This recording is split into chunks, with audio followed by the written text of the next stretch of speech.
Topic the address. Step shorts का second lesson चल रहा था।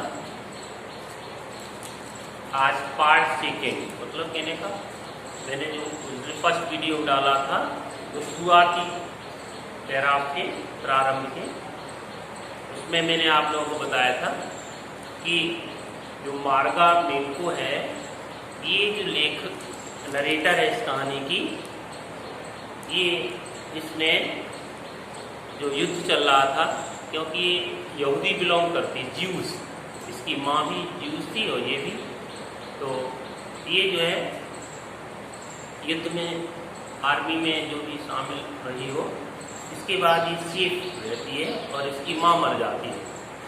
आपको इसके बारे में पता भी होगा कि जो मिसेस डॉर्लिंग है, जो इसकी माँ की मित्र थी, ओल्ड टाइम थी, वो इसका सारा सामान फॉर सेफ कीपिंग सुरक्षित रख लेती है, अपने घर में ले आती है युद्ध के पहले।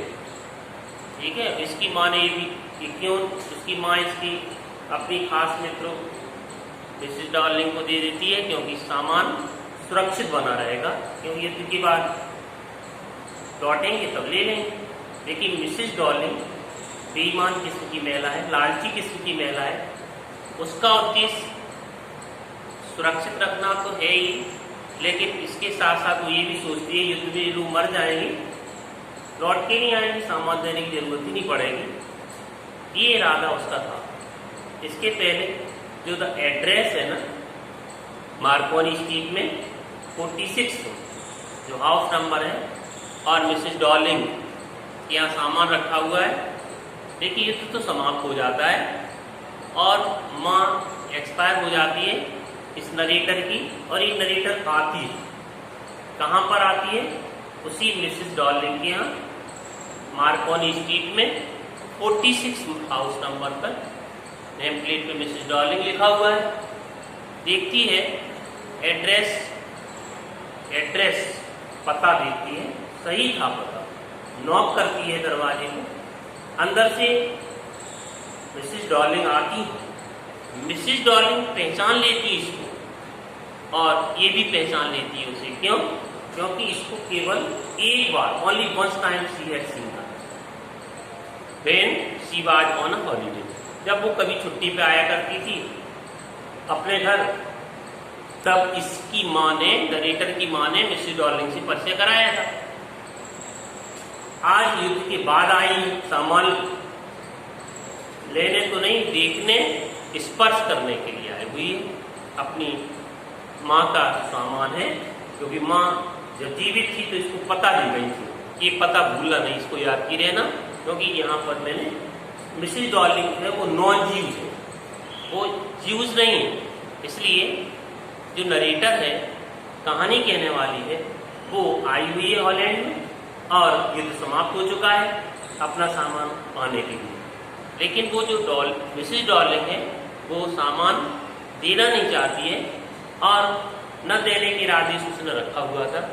बात सिर्फ इतनी है कि जैसी दरवाजा खुलती है, ये बाहर खड़ी हुई है, उसने हाफ दरवाजा खोला, उसने के लिए प्रवेश के लिए अनुमति भी नहीं दी। She did not allow her to come into the house. और लेकिन वो जो नरेटर है, कहानीकार है, उसने इसको उसके कार्डिगन से पहचान लिया, क्योंकि वो जो कार्डिगन है वो वही कार्डिगन है जो लेखिका की माँ पहना करती थी। इसलिए पहचान लिया कि वही सेम लेडी है, वही सेम हाउस है, मैं गलत नहीं हूँ। इसके बाद दोनों की चर्चा होती है और ये विश्वास में आती है कि मैं सही हूँ और मैं सही एड्रेस पे आई हूँ। लेकिन इसको ट्रेन पकड़नी थी और ट्रेन से जाना था अपने घर, जहाँ भी किराए से रहती थी, क्योंकि जब युद्ध के बाद लौटी थी अपना स्वयं का इसके पास कोई मकान नहीं बचा था, केवल किराए पर रहती थी। इसके बाद उस दिन मैंने बताया भी था, इसके दोनों के पीछे बातचीत होती है, और वो भी वर्णन है जब इसकी माँ जीवित थी और जब ये सामान इसके घर से उठाकर लाया करती थी, सूटकेस और भी हैवी, है ना, बहुत सारे सामान ले जाया करती थी। लेकिन इसकी माँ जो है वो अलाउ कर दिया था कि मिसेस मार्कोनी को, कि आप, वो मिसेस डॉर्लिंग को, कि आप ले जाइए सामान, है ना, और अपनी बेटी को भी समझाया था, लेकिन बेटी को विश्वास नहीं था। देखिएगा, यहाँ से मुझे पढ़ाना था, my mother seem to notice that I was not entirely convinced. कहती है कि मेरी माँ जब जीवित थी उस वक्त की बात कर रही है, सीम टू नोटिस, ये प्रतीत होती है देखते हुए, that I was not entirely convinced. Page आप लोग निकाल लीजिए, 237 पेज पर बात हो रही है कि मेरी जो माँ है वो ये देखते हुए प्रतीत हुई, that I was not entirely convinced, कि पूरी तरह संतुष्ट नहीं हूँ कि आखिर माँ ये सामान जो इसको दे रही हो, ये ले जा रही है, तो भारी भरकम सामान भी, हैवी सामान भी ले जा रही है, सब कुछ आप ये दे रही हो इसको, हैं? सी लुक्ड एट मी रिप्रोवेबली, तो माँ ने बड़ी झड़कते हुए देखा इसकी तरफ। After that we spoke no more, इसके बाद नरेटर कहती है मैं कुछ बोल नहीं पाई। मीनवाइल इसी बीच I had arrived the station without having paid much attention to things on the road. Meanwhile इसी बीच आई हैड अराइव्ड, ये बात उस वक्त की है जब मिसेस डॉर्लिंग, मार्क लेखक की जो नरेटर की माँ है ना, मिसेस एस, उसके यहाँ सब सामान लाया था, तो उस वक्त की बातें इसको स्मरण आ रही हैं। इसी बीच क्या हुआ कि जो ये आई हुई है कहाँ से, अभी फर्स्ट इसका विजिट था, पहली बार आई थी किसके यहाँ, मिसेस डॉर्लिंग के यहाँ। ट्रेन पकड़नी थी इसलिए लौट के आ गई और स्टेशन पर जा रही है without any paid much attention. अब इसको इंटरेस्ट भी कम बचा है क्योंकि इसके साथ बहुत अच्छा व्यवहार नहीं किया मिसेस डॉर्लिंग ने। क्यों, तुम्हारे घर कोई आया तुम दरवाजे पे बात करके उसे भगा दो तो वो अपमानित महसूस करेगा, और ऐसा कोई जो तुमसे विशेष परिचित हो, तो इसलिए इसके साथ इरिटेटेड थी। तो क्या होता है कि much attention to things on which I was walking in the familiar places.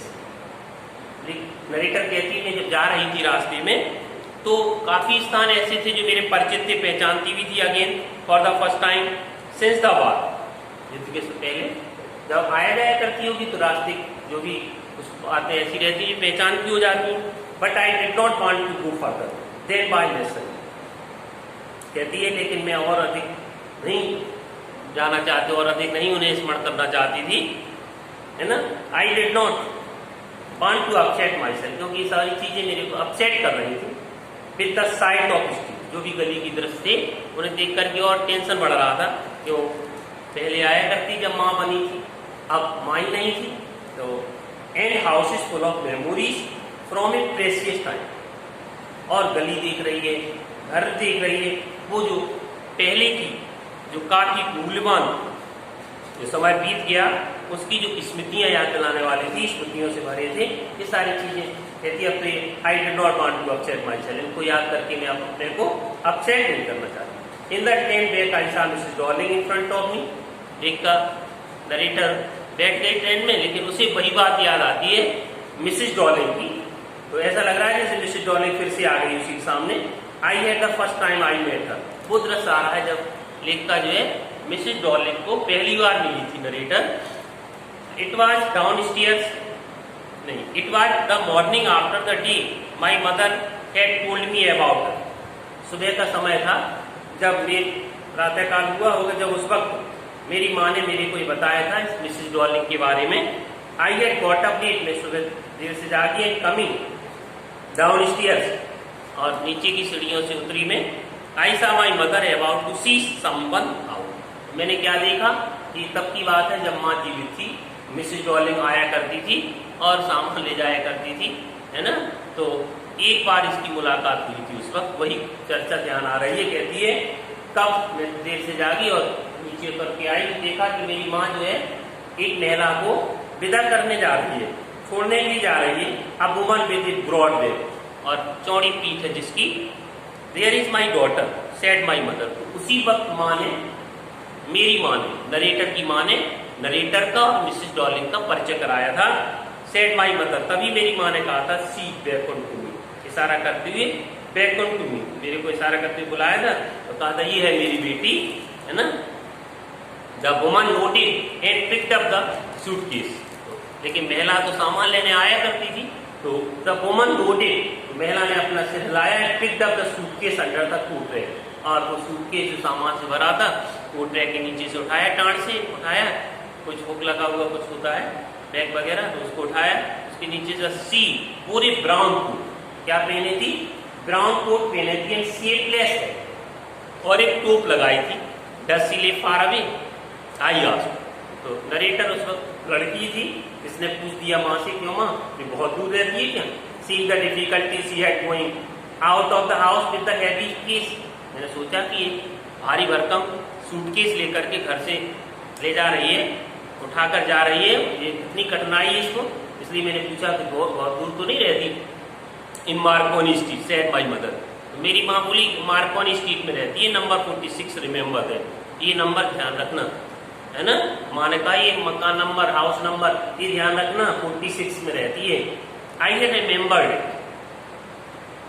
But I had waited a long time to go there, मैंने इसको याद तो किया लेकिन मेरे को काफी देर इंतजार करना पड़ा, काफी लंबा समय हो गया, युद्ध के बाद समय मिला, तब तक तो लिखकर कहती है इनिशियली आफ्टर दैट लिबरेशन, प्रारंभ में जब आजादी का जो द वार ऑफ लिबरेशन चल रहा था, आजादी स्वतंत्रता का युद्ध चल रहा था, उसके बाद क्या हुआ, I was absolutely not interested in all, कहती है मैं बिल्कुल भी ये सारी चीजों में वस्तुओं में ज्यादा रुचि नहीं थी, दैट स्टोर स्टफ जो पुरानी चीजें थी मातृ, एंड नेचुरली स्वाभाविक तौर से I was also rather afraid of it, मुझे काफी डर भी लग रहा था, भयभीत भी थी, afraid of being confronted with things that had belong to connected that no longer existed, इसलिए डर लग रहा था कि जो चीजें जिन वस्तुओं का मेरे को मुकाबला करना था, वो चीजें जिनसे संबंधित थी, इस माँ से रिलेटेड थी, वो माँ अब नहीं थी, एक्सिस्टेड, अब माँ जिंदा ही नहीं थी, इसलिए वस्तुएं ज्यादा कीमती थोड़ी थी जितनी माँ हमारे लिए सम्मानीय थी, लेकिन जब अब वो वस्तुओं का ज्यादातर हमारे लिए कोई इंटरेस्ट नहीं बचा था, क्योंकि माँ ही नहीं थी जिस माँ से वो वस्तुएं रिलेटेड थी, आगे ना समझे, पिछले हेडेन अभी कपबोर्ड जो कि सब अलमारी में और बॉक्सेस में छिपी हुई थी, रखी थी, एंड वेटिंग इन पेन, और वे व्यर्थ में इनका इंतजार हो रहा था, until they were put back in their places again, पुराने जगह पर फिर से रखे जाएं, रखने तक उनका इंतजार हो रहा था, which had endured all those years, लेकिन वो जो वस्तुएं थी जो पुरानी जगह कौन थी, लेखिका की माँ का घर, उसी के घर की वस्तुएं थी, लेकिन उनका इंतजार हो रहा था, रखी थी, अब वहाँ पहुंच भी नहीं पाएंगी शायद, क्यों वो घर भी नहीं बचा होगा, और लेकिन वो वस्तुएं जिन्होंने इतने वर्षों तक इंड्योर किया, सहन किया, क्योंकि देवियर थी, क्योंकि वो वस्तुएं थी, इस लाइन का मतलब ये है कि वस्तुओं ने तो ये समय इंतजार करती रही वस्तुएं, लेकिन मेरी माँ इंतजार नहीं कर पाई, इट मीन्स माँ मर गई, माँ अब जिंदा थी, बट ग्रेजुअली धीरे धीरे everything became very normal again, सब कुछ फिर से नॉर्मल हो गया, ब्रेड वाज गेटिंग, मतलब युद्ध समाप्त हो गया, आफ्टर द वार की बात हो रही है, bread was getting to be lighter colour, और जो भोजन या रोटी भी अब अच्छी क्वालिटी की मिलने लगी थी, ब्राइट कलर, पहले ब्रेड अच्छा माना जाता है, ब्रेड है ना लाइटर कलर का, ब्राउन कलर का या ये खराब सा होता है, तो कह रहा है युद्ध के बाद सामान्य स्थिति हो रही थी, नॉर्मल पोजीशन हो रही थी, देयर वाज ए बेड, लेखक बताती है कि there was a bed you could sleep, और अब बिस्तर भी जिसपे आप सो सकते थे, इन अनथ्रेटनिंग, बड़े निर्भय होकर, a room with a view you were more used to glancing at history, और मतलब स्वतंत्रता हो गई थी युद्ध के बाद, बिस्तर जिसपे आप आराम से निर्भय होकर सो सकते थे, कमरा जिसमें with a view you were more used to glancing at history, हर दिन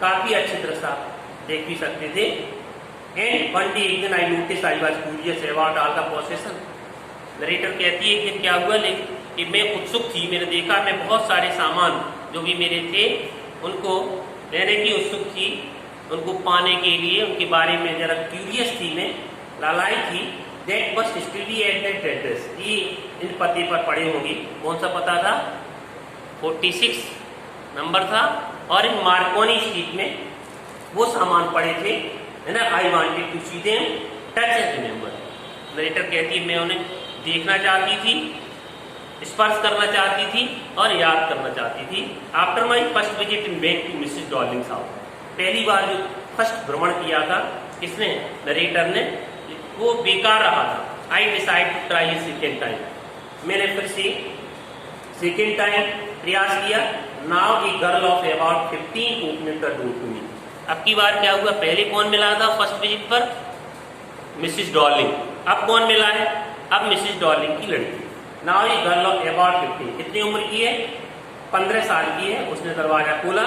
I asked her if her mother was at home, मैंने पूछा कि क्या माँ घर पर है। नो, लड़की ने कहा नहीं। सी सेड, बोला माई मदर इज डूइंग इरान रैंड मीन्स कोई छोटे मोटे काम के लिए, कोई शॉर्ट थिंग्स के लिए कुछ लेने गई हैं। नो मैटर, आई सेड, कोई बात नहीं।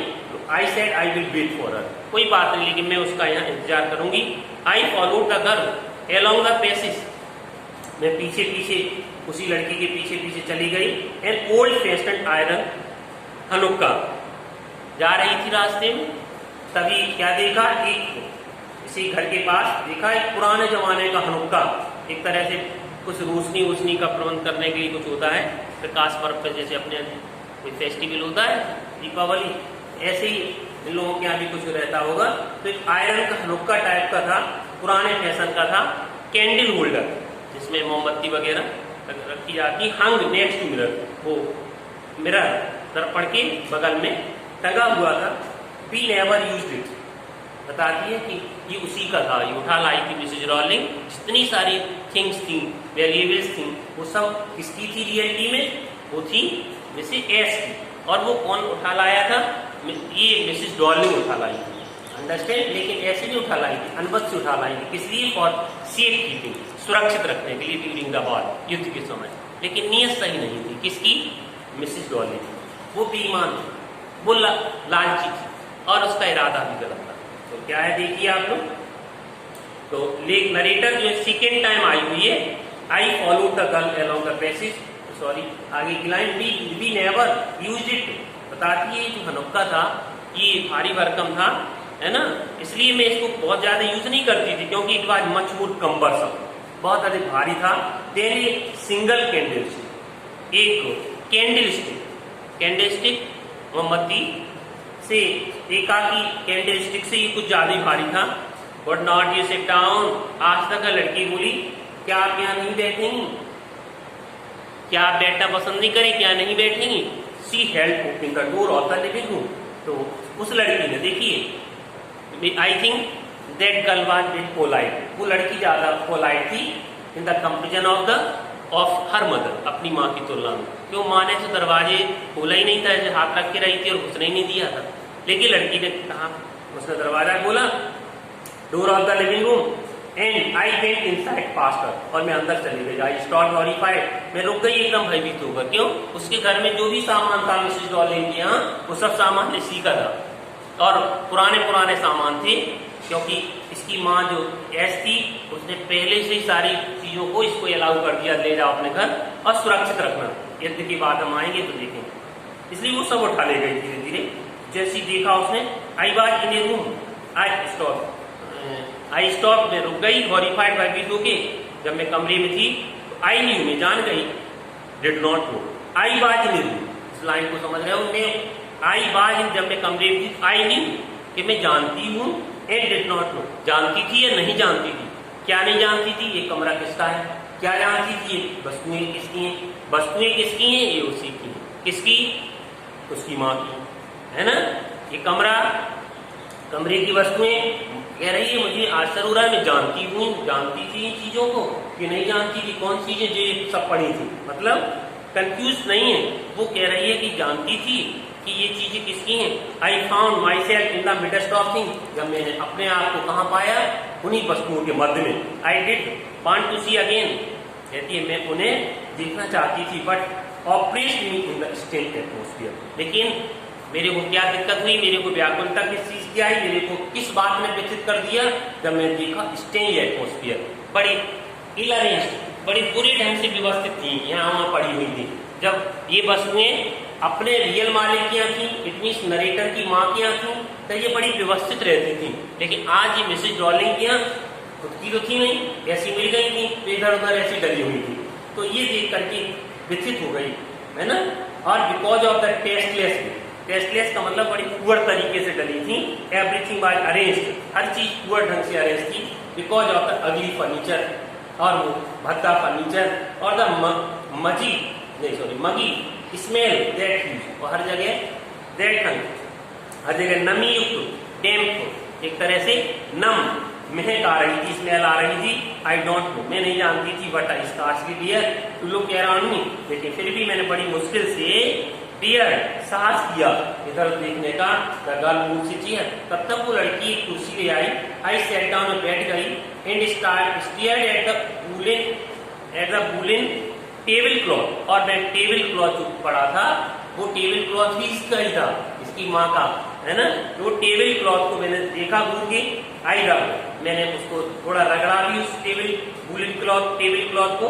तो माई फिंगर्स ग्रू बाल, जब कपड़े किसी कपड़े पे आप उंगली रगड़ोगे तो ग्रू बाल, थोड़ा सा हल्का गर्म महसूस हुआ फ्रॉम रबिंग, रगड़ने से। आई followed the lines of the pattern, और जो उस पे जो भी टेबल क्लॉथ था उसमें जो नमूना बना हुआ था, डिजाइन बनी हुई थी, मैंने उस पर जब उंगली ऐसे चलाई तो somewhere on the edge there should be a burn mark, कहती है, सोचती है, क्योंकि इसको याद आ रही है कि जब ये टेबल क्लॉथ उसके घर में था तो एक बार इसमें जलने का मार्क था। अगर वो जलने का मार्क है अभी तो निश्चित है ये टेबल क्लॉथ उसी का है। तो देखेंगे आप लोग, तो ये सम क्या सोच रही है, कहीं किनारे पर क्या होना चाहिए, कोई जलने का मार्क होना चाहिए, जलने का निशान होना चाहिए। That had never been repaired, जो कि कभी सुधारा नहीं गया था, कोई थोड़ा सा कहीं निशान लगा होगा। तो my mother will be back soon said the girl, said the girl, लड़की को 15 साल की है, मिसेस डॉर्लिंग की है, वो कहती है मेरी माँ जल्दी से ही वापस आएंगी, है ना। I have already made tea for her, मैंने अपनी माँ के लिए चाय भी तैयार कर ली है। Will you have it cup, क्या आप चाय लोगी? थैंक यू, ठीक है, धन्यवाद। आई लुक्ड अप, मैंने ऐसे ऊपर देखा। The girl put cups ready on the tea table, उस लड़की ने वो जो टी टेबल, चाय की जो मेज थी, है ना, जहाँ बैठ के सब लोग चाय पीते थे, उस पर कप सजाए रखे उसने। She had a broad back, उसकी भी जो कमर थी, वो पीठ थी, वो अपनी माँ की तरह ही चौड़ी थी, जैसी मिसेस डॉर्लिंग की पीठ थी वैसी उस लड़की की भी थी। जस्ट लाइक हर मदर, अपनी माँ की भांति सी, वो भी उसी की पीठ भी चौड़ी थी, चौड़ी पीठ वाली थी। She poured tea from a white pot, तो वो लड़की ने एक सफेद बर्तन से पोर्ड टी, चाय पीली। All it had was gold border, और वो जो बर्तन था उसमें भी क्या था, gold border on the lid, उसके ढक्कन पर, कवर पर गोल्ड सुनहरा किनारा बना हुआ था, वो भी ढक्कन उसी का था, समझ लो आप। आई रिमेम्बर, मेरे को ध्यान आया। सी ओपनड अ बॉक्स, उस लड़की ने जल्दी से एक संदूक खोला। And took some spoon, spoon निकाले, चम्मच भी इसी के थे, कहने वाला जो चीज थी मैक्सिमम वो उसी की थी, किसकी, मिसेस एस की। और ये कौन है, नरेटर, ये मिसेस एस की लड़की है। अब तो समझ में आ रहा होगा। कहती दैट इज नाइस बॉक्स, ये बॉक्स भी उसी का है ना, सब कुछ उसी का है। ये सब बातें आज बड़ी दुखदाई हो गई, क्योंकि वस्तुएं तो हैं लेकिन नहीं, ठीक है। और वस्तुएं भी किसके उसमें हैं, निगरानी में, वो उसका आज की तारीख में कौन देखने वाला है, मिसेस डॉर्लिंग। वो मिसेस डॉर्लिंग जो दे नहीं रही है, वस्तु देने का मूड ही नहीं, ठीक है, अभी आई नहीं है, बच्ची से बात हो रही है। That is a nice box, बड़ा अच्छा था box. I heard my own voice, मैंने अपने आप में स्वयं धीरे धीरे बोला मन में, बड़ा अच्छा बॉक्स है। It was a strange voice, बड़ा विचित्र सी आवाज थी मेरी। एज तो मानो each sound was different in this room, कि इस कमरे में हर चीज भिन्न थी, हर आवाज भिन्न थी। Oh you know about them, लड़की क्या बोल रही है, अरे तुम इनके बारे में जानती हो। लड़की को क्या पता, जानती है कि हमारी तो है सब चीजें, है ना। She had turned it round, लड़की जल्दी से मुड़ी and brought me my T, और उसने मेरे को क्या लाई, चाय लाई। सी लाग, सी माई मदर से इट इज यूनिक, लड़की बता रही है, मेरी माँ कहती है बड़ी यूनिक चीजें हैं, एंटीक हैं, बड़ी पुरानी कला की चीजें हैं, पुरानी चीजें हैं, है ना। भी है पुरानी का मतलब यहाँ पर जो कलाकृतियां हुआ करती थी पुरानी, अच्छी अच्छी क्वालिटी की चीजें, ये यूनिक चीजें। अब आज के दिन में, आज के मॉडर्न एज में चीजें ऐसी नहीं बनती हैं। ये कौन बताता है, उस 15 साल की लड़की को उसी की माँ मीन्स मिसेस डॉर्लिंग की माँ बताती है कि मेरी माँ ये कहती है सारी चीजें बहुत पुराने कला की हैं, पुरानी किस्म की हैं। We have got lots more, कहती है बहुत जल्दी, we have got lots more, बहुत सारी चीजों को, ऐसी बहुत सारी चीजें हमारे पास बॉक्स है जी। और बिन्हें किसकी, इसी की जो आई है लेने, narrator. She pointed round the room, और वो इशारा करती कमरे में, सी फॉर योरसेल्फ, स्वयं भी देखो।